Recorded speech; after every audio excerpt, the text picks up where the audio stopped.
ప్రజలను వంచడంలో బీజేపీ కాంగ్రెస్ పార్టీలు రెండు ఒకటేనన్నారు BRS working president KTR. Sircilla జిల్లా కేంద్రంలో పర్యటించిన ఆయన బీవై నగర్లో ఎన్నికల ప్రచారం నిర్వహించారు. బీజేపీ కాంగ్రెస్ నాయకులు ఓట్ల కోసం వచ్చినప్పుడు సిరిసిల్లకు ఏం చేశారో నిలదీయాలని కేటీఆర్ పిలుపునిచ్చారు.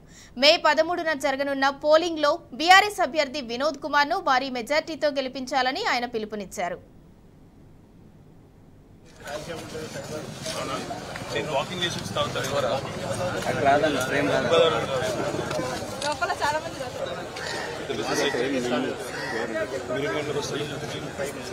మీరిద్దరు కలిసి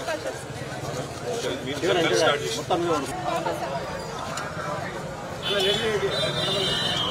మీరు కాదురా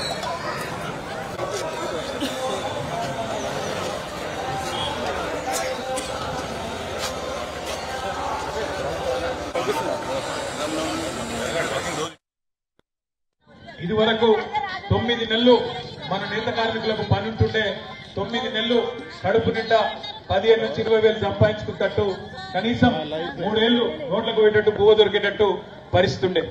కానీ 4.5 నెలల్లో మొత్తం సాంచలు బంద్ పెట్టింది ఈ ప్రభుత్వం. రంజాన్ కానుక లేదు, క్రిస్మస్ కానుక లేదు, రంజాన్ తోఫా లేదు, బతుకమ్మ చీర లేదు. ఈ 3 ఆర్డర్లు బంద్ చేసుడుతోని ఇలా సిరిసిల్ల నేత కార్మికులు మళ్ళొకసారి రోడ్డు మీద పడే పరిస్థితి వచ్చింది. మళ్ళొకసారి ఆత్మహత్యల పాలయ్యే పరిస్థితి ఈ ప్రభుత్వం తెచ్చింది. 6 గ్యారంటీలను ఉదరగొట్టిరు. 6 గ్యారంటీలు అన్ని అమలు చేసినామని చెప్పుకుంటున్నారు సిగ్గు లేకుండా. ఒక్కటన్నా అమలైందా దయచేసి మీరు ఆలోచన చేయండి.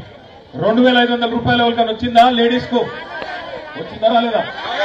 సీక్రెట్ గా ఎవరికైనా వచ్చిందా? అయింది. 4000 రూపాయలు వచ్చిందా ఎవరికైనా? పెన్షన్లు తులం బంగారం వచ్చిందా? మరి బంగారం దొరుకుతలేదా గవర్నమెంట్ కు? బంగారం షాపులు లేవా? నన్ను అడిగితే మొన్న ఈ 4 నెలల్లోనే లక్ష పెళ్లిళ్ళు అయినాయి. 1,00,000 పెళ్లిళ్ళు అయినాయి. మరి 1,00,000 తులాలు బాకీ ఉన్నాడు ముఖ్యమంత్రి ఈ కాంగ్రెస్ ప్రభుత్వం. ఎందుకంటే నమ్మిండ్రు. బస్సు ఫ్రీ అంటే, బంగారం ఫ్రీ అంటే, 2,500 అంటే, 4,000 అంటే నోటికి వచ్చినట్టు ఎటువంటి నరికితే నమ్మి కొంతమంది మోసపోయినరు. కానీ ఇవాళ ఏమైంది? కరెంటు కోత చాలా అయింది. కరెంటు కోతలు చాలా అయినాయి. మళ్ళా అయినాయా? కేసీఆర్ ఉన్నప్పుడు ఉండేనా అట్లా? కేసీఆర్ ఉన్నప్పుడు కరెంటు మంచిగుండే, మంచిళ్ళు మంచిగుండే, మన తంగలపల్లి వాగు కింద బ్రిడ్జ్ కింద నీళ్లు ఉండేనా? ఇవాళ ఉన్నాయా? ఇదివరకేమో చూడబుద్ధి అవుతుంది, అటుపోతే సముద్రం పోయి సముద్రం చూసినట్టు ఉంటుండే. ఇవాళ ఉన్నదా? కాంగ్రెస్ వచ్చినాక దరిద్రం కాలుపెట్టినట్టు అయింది మళ్ళా రాష్ట్రంలో. అందుకే దయచేసి దండం పెట్టి మీకు చెప్పేది ఒకటే, ఆలోచించి ఓటేయాలి తప్ప ఆగం కావచ్చు. కేసీఆర్ సార్ మనకు చెప్పిండు, మంచిగా చెప్పిండు, మోసపోతే గోసపడతామని చెప్పిండు. ఇన్లే మనల్లో కొంతమంది ఇన్లేదు, ఆగమైన. మరి 4.5 నెలల్లోనే ఇలా మళ్ళీ ఒక ఎలక్షన్ వచ్చింది, పార్లమెంట్ ఎలక్షన్. మీ అందరికీ నేను కోరేది ఒకటే, పార్లమెంట్ లో మన కోసం గట్టిగా కొట్లాడేటోడు, మన నేతన్నల కోసం, మన రైతుల కోసం, మన ప్రాంతంలోని పేదల కోసం కొట్లాడేటోడు ఉండాలి తప్ప గాలి తిరుగుడు, గాలి మాటలు మాట్లాడేటోళ్ళు ఉంటే నడవదు. ఇలా బీజేపీ వాళ్ళు లాస్ట్ టైం 5 ఏళ్ల కింద గెలిచిరు. ఇదే మన సిరిసిల్లకి వెళ్ళి కూడా మనం లోట్లేస్తే గెలిచిరు.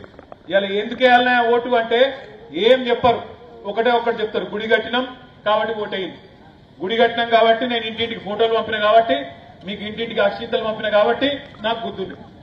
గుడి కట్టుడే ముఖ్యమైతే కేసీఆర్ కట్టలేదా యాదగిరిగుట్ట?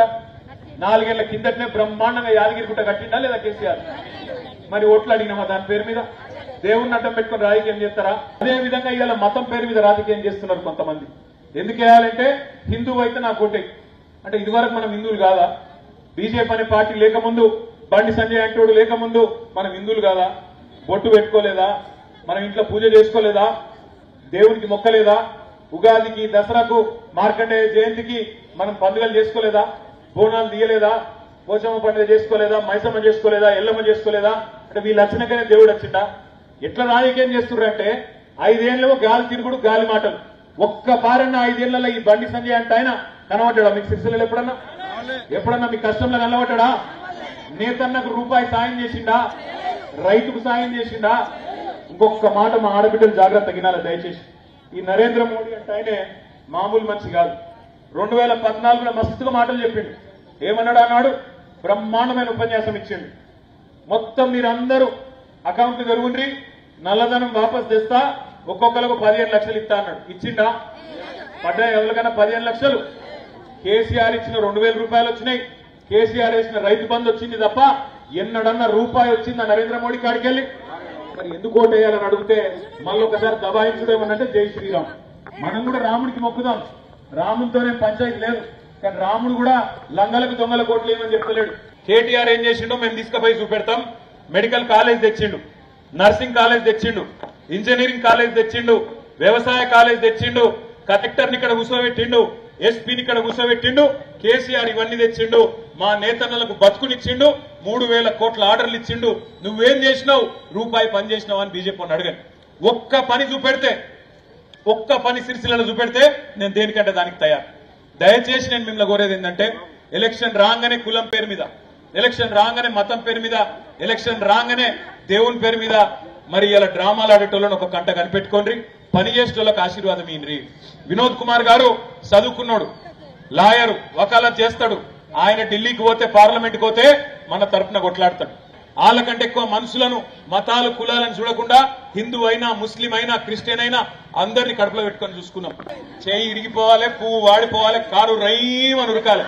ఎందుకంటే వాడేమో మొండి చేయోడు, వీడేమో చెవులో పువ్వు పెట్టేటోడు, ఇద్దరు లంగలే. కాబట్టి దయచేసి నేను మిమ్మల్ని కోరేది, ఆగం కాకుండ్రి. ఎవడన్నా ఇంటికి వస్తే మంచిది కొడుకు అని చెప్పి మంచిగానే పంపిన్రి. కానీ 13 తారీఖు కొద్దిగా ఎండ ఉన్నది నాకు ఎరికే.